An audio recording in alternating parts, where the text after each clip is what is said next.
Hi everybody from the Conifer Historical Society. This is Jaime Davis here, and I'd love to give you a tour of my cabin, pardon the sun glare, with these beautiful views that sits up top of Richmond Hill. So come on in, give you a little history lesson. It's about 100 square feet, and we're at about 9,000 feet in altitude. So we moved to this property about 2.5 years ago, and I wanted to get some history on this cabin, and I was able to do that with the help of the Conifer Historical Society, the Archivist with Jefferson County, Ancestry, and also Facebook. Facebook can be helpful. So when I contacted the Conifer Historical Society, I was provided with this map, and this is when all the areas in the area were homesteaded. And I'm down here at the bottom, right where the little hand is, right here. And our property was homesteaded in 1919 from Vernon Sundwell. You can see, if you look to the north, there's a bunch of other properties that the Sundwells were associated with. My gentleman was the only one that came down this way, and I'll give you a little history on them as well. So when I went into Facebook and typed in Sundwell, I was able to find, she is down here, her name's Karen Ray Sundwell. She's married, so that was her surname, and I'll try to hold this clear for you. So she sent me this information. She lives in California now, and she was able to send me this information with the richness of the Colorado history here.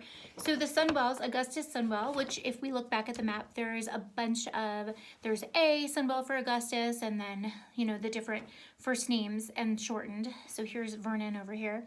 They had 4 sons. One passed away when he was young. So down here at the bottom, Karen was a descendant of Earl, who also went with Leo. So there's a few different L's. So we have Leo and Lloyd. I'm not sure on the map which one correlates with each.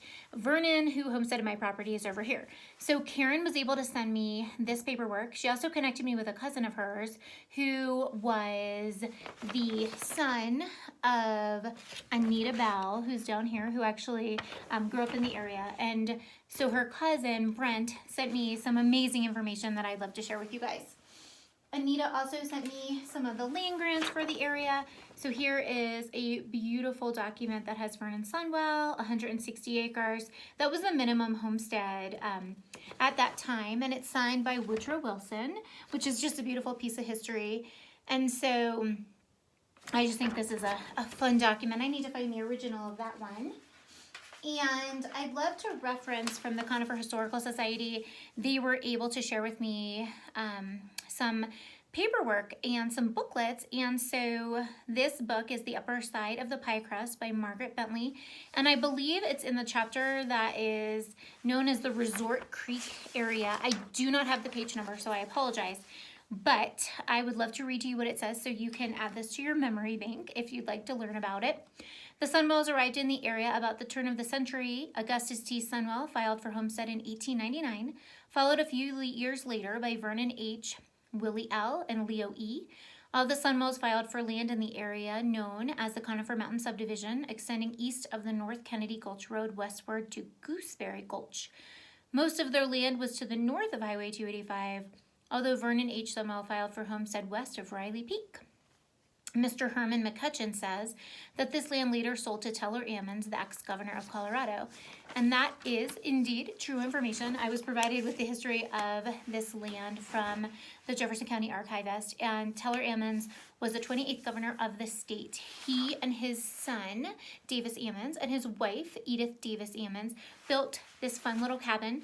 They had their primary weekend home on Molly Drive. While I was doing this research, it's amazing that this came on the market, and this was actually their primary home in the area, but it was a weekend home for them, and they owned, I believe in total, about 264 acres, and they would come up, they would drive their Jeep up here and enjoy the view. It was just to get out of the rain and out of the sun and out of the snow. So I was able to meet Davisammons, and I'll share that with you in just a second. when I go back to the Sundwells, I'm going to track back a minute, I was able to meet Brent Brock, and he provided me with this beautiful journal that I believe we have scanned that I can add the link to. But this is called Homesteading in Colorado in the late 1890s and early 1900s, and it's written by Mary E. Sundwell. And it's about their family, and it is fascinating. It's 26 pages of goodness. I want to share with you one little thing I think that is funny. So this talks about Leo and his family, and they were talking about, this isn't about 1913. So they all homesteaded here late in the 1890s. And like I said, this property wasn't until 1919. So this was a little bit before this property, but it still is pertinent to this time frame and this area. So they were talking about the price of things. Coffee was 25 cents a pound, bacon was 19 cents a pound, and ham was 17 cents a pound. So I just think that it's really fun to be able to take some modern day items that we might use on a daily basis and be able to put a cost on it at that time. Another fun piece of information, this floats around a fair bit. It's from July 4th. This is the Foxton Barn. This is from July 4th of 1904. So another really early piece of history, and this is from the Jefferson County Historical Society. So this is July 4th. It's a bucking bronco contest, and it was taken by a Sundwell. So I just highlighted that. I thought that was fun because it's associated with the homestead stuff. So as I was doing the information and getting the history of this little cabin, I was able to find Teller Ammons had a son whose name is Davisammons. He's in his 70s. He lives in Larkspur. And I took a picture of the cabin and sent it to him. I couldn't find him on Facebook. And I sent him a certified letter. And he wrote back immediately over email. And I just want to read you the first 2 sentences. They're so sweet. So he said, "I was most excited and happy to see your picture of the little cabin on the hill, that it's still there and better looking than ever. My family's connections with the Richmond Hill area are a pretty long story for only having had property here since 1947. So we had the Sundwells, and then we had the Ammons associated with it, and then we're actually the 4th owners of this home. And I was able to connect with Davis. He's been out here a couple times.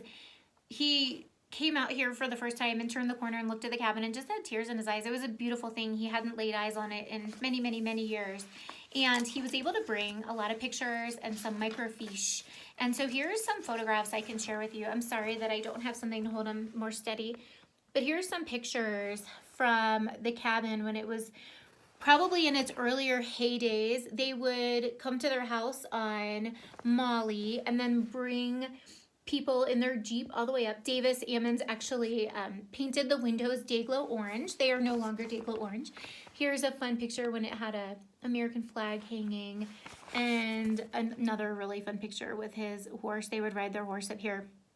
And so he just was able to bring a lot of history and beauty with his story. And he's been out here a handful of times, and we just love every time he comes. He just has so much great information and great history and his ability to remember and to bring pictures that share that with us.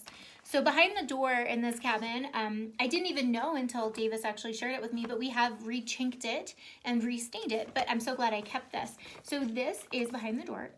It does say 1953 as well. Here's Edith Davisammons. Here is Teller Ammons.